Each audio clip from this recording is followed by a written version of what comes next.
سرور کونین صلی اللہ تعالی علیہ وسلم کا جو فجر کی نماز کے بعد، کس کی نماز کے بعد؟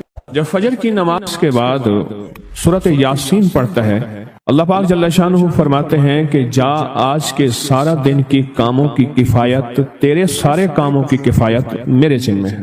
کتنی دفعہ پڑھتا ہے؟ ایک بار۔ جو فجر کی نماز کے بعد سورۃ یاسین پڑھتا ہے تو اللہ پاک فرماتے ہیں جا آج سارا دن کے کاموں کی کفایت میرے ذمہ ہے، یعنی سارے تیرے کام میرے ذمہ ہیں، میرے ذمہ ہیں۔ میں ایک عمل بتایا کرتا ہوں کہ جب آپ کسی نئے گھر میں جائیں 81 بار سورۃ یاسین مل کے پڑھ لیں۔ نئے گھر میں جائیں، اپنے گھر میں رہتے ہوئے تسبیح خانہ نیا گھر ہے، وہ گھر بھی عارضی ہے، بھی عارضی، کیا خیال ہے؟ اور یہاں اگر سورۃ یاسین 81 دفعہ پڑھ لیں، وہاں کی ساری برکات نصیب ہوتی ہیں۔ یہ جو 81 کا عدد ہے یہ اوتاد کا ہے۔ قرآن کی کون سی آیت ہے اوتاد کے ساتھ؟ والجبال اوتادا۔ اوتاد عربی زبان میں میخوں کو کہتے ہیں، ہم نے پہاڑوں کو میخیں بنا دی ہیں، اوتاد۔ جو بندہ 81 دفعہ سورۃ یاسین جو مجمع مل کے پڑھ لے، 81 اوتاد، اوتاد کہ پہاڑوں کو ہم نے میخیں بنا دیا، جس کی وجہ سے زمین کھڑی ہے، جس کی وجہ سے۔ اسی طرح نظام عالم جو کھڑا ہے اوتادوں کی وجہ سے ہے۔ اوتادوں کے اوپر پھر درجات ہیں بہت زیادہ، قطب ہے، قطب عالم ہے، پھر ابدال ہیں، پھر غوث ہے۔ یہ نظام ہے، روحانیت کے حکمران ہیں، یہ روحانیت کے عہدے ہیں۔ جو مجمع مل کے فجر کی نماز کے بعد 81 دفعہ سورۃ یاسین پڑھے، آپ تو 81 سے زیادہ پڑھ چکے ہیں، سوچیں کئی 81 پڑھ چکے ہیں، بہت بڑا مجمع ہے ماشاءاللہ۔ 81 دفعہ سورۃ یاسین مجمع مل کے پڑھے اور مخلصین کا مجمع ہو، یہ شک ہے کہ مخلصین ہیں یا نہیں ہیں۔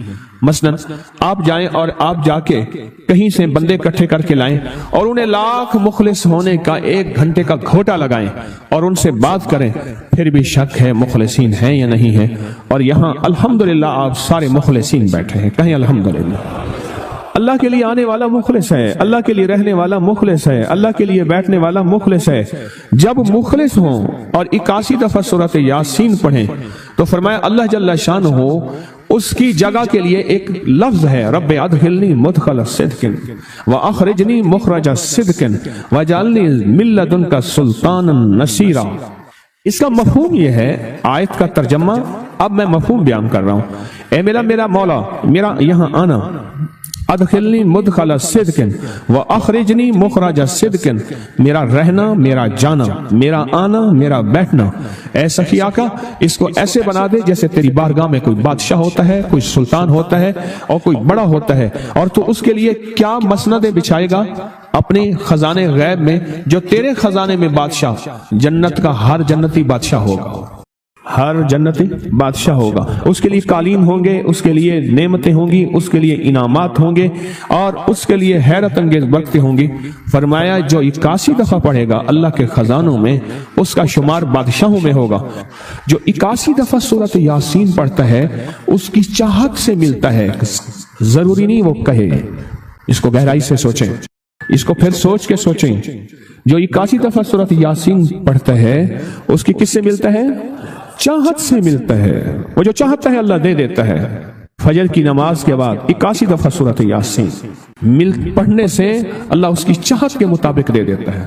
حضرت گیسو دراز بندہ نواز ایک بزرگ گزرے ہیں، بہت بڑے اللہ والے تھے، ان کی زلفیں تھیں گیسو دراز۔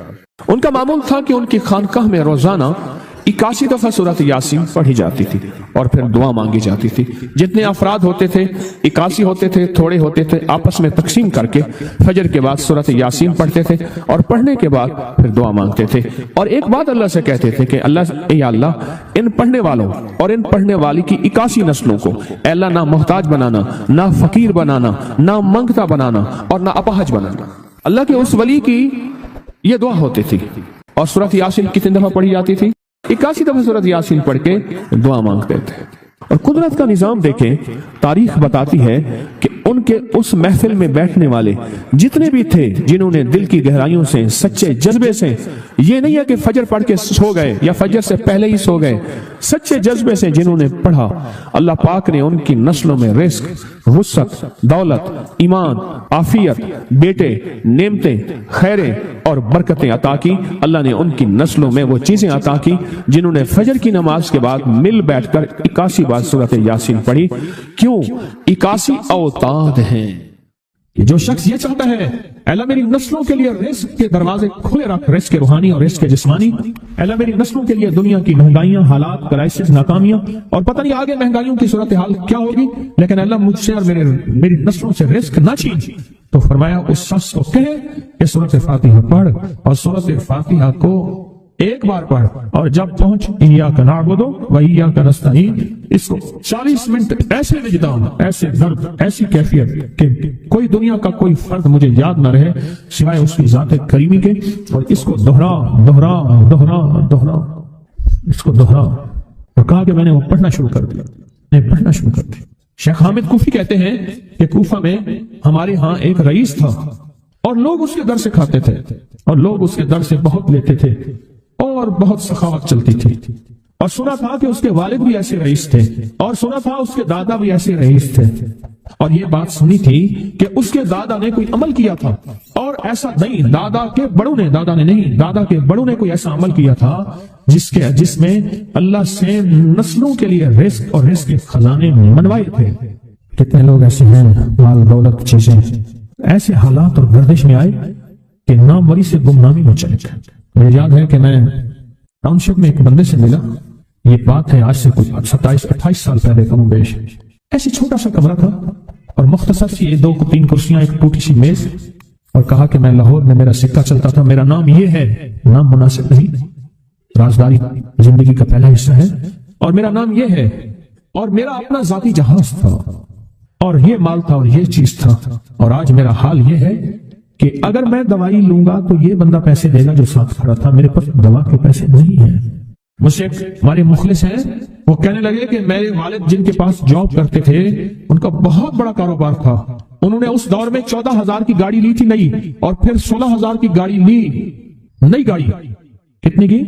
16,000 کی گاڑی لی، 100 کا نوٹ بانٹتے تھے، صبح سے شام تک، شام سے صبح تک لوگ لین لگا کے لیتے تھے، اور جس دور میں 250 روپے کے 5 مرلے جگہ ملتی تھی، 250 فٹ جگہ ملتی تھی، 125 فٹ، 125 جگہ ملتی، 5 مرلے 250 روپے کی، اور وہ بیچتے تھے۔ اور پھر ایک وقت ایسا آیا ہر چیز ختم ہو گئی۔ میرے پاس ایک ڈرائیور تھا، وہ کہنے لگا کہ میرے مالک ہیں جن کے پاس پہلے میں کام کرتا تھا، ان کے حالات آ گئے تو میں نے آپ کے پاس آپ کی ڈرائیوری کی، اگر رمضان میں کوئی بچا ہوا لنگر ہو وہ انہیں بلا لوں، آپ دے دیں گے؟ تو ہم رمضان میں مجمع آتا تو کوشش کی جاتی ہے کہ ان کو کھانا تازہ کھلایا جائے، تو میں نے کہا ٹھیک ہے، کہا کہ کچھ پیسے بھی ہو جائیں۔ کون ہے؟ کہا کہ فلاں لاہور کا، نہیں جانتے آپ؟ ہاں جانتا ہوں، اتنی بڑی سوسائٹی ہے، بڑی مالداروں کی۔ کہا یہ 28 مربع جگہ انہی کی تھی، اور آج سے 40 سال پہلے انہوں نے یہ جگہ بیچی تھی، اور اتنے کروڑوں میں اتنے میں بیچی تھی۔ اب وہ ایک چھوٹے سے مکان میں رہتے ہیں، سب کچھ ختم ہو گیا ہے، سب کچھ ختم ہو گیا ہے، اور ان کے گھر کھانا نہیں ہوتا، اور آپ اگر کھانا دیں گے تو ان کے گھر میں 2-3 وقت اچھا گزر جائے گا۔ میں اپنی نسلوں کے لیے تمنگری منوا لے، اپنی نسلوں کے لیے رزق منوا لے، اپنی نسلوں کے لیے وسعت منوا لے۔ تو کہے کہ مال بہت ہے اور نسلوں کے کام آئے گا، مال رکھنا جائز ہے، حلال جائز ہے، لیکن یہ شرط نہیں ہے کہ وہ رہے گا یا نہیں رہے گا۔ یہ میری ساتھ چوک ہے، یہاں کرتبہ چوک، یہاں 2 پلازے مجھے ایک بندے نے بتائے، آپ اس کے نہیں ہیں، کہا یہ اور یہ اس بندے کا ہے، فلاں نام کے بندے کا، اور اس کا آج کچھ نہیں رہا۔ اب وہ جس کسائی سے گلبرگ میں ہے، یہاں لاہور میں، جس سے بہت منو گوشت آتا تھا اور بڑے بڑے رئیس دعوتیں پکتی تھیں، چپ کر کے جاتا ہے اور وہ کچھ پیسے اس کی مٹھی میں ڈال دیتے ہیں اور وہ اس سے زندگی کا گزر بسر ہوتا ہے۔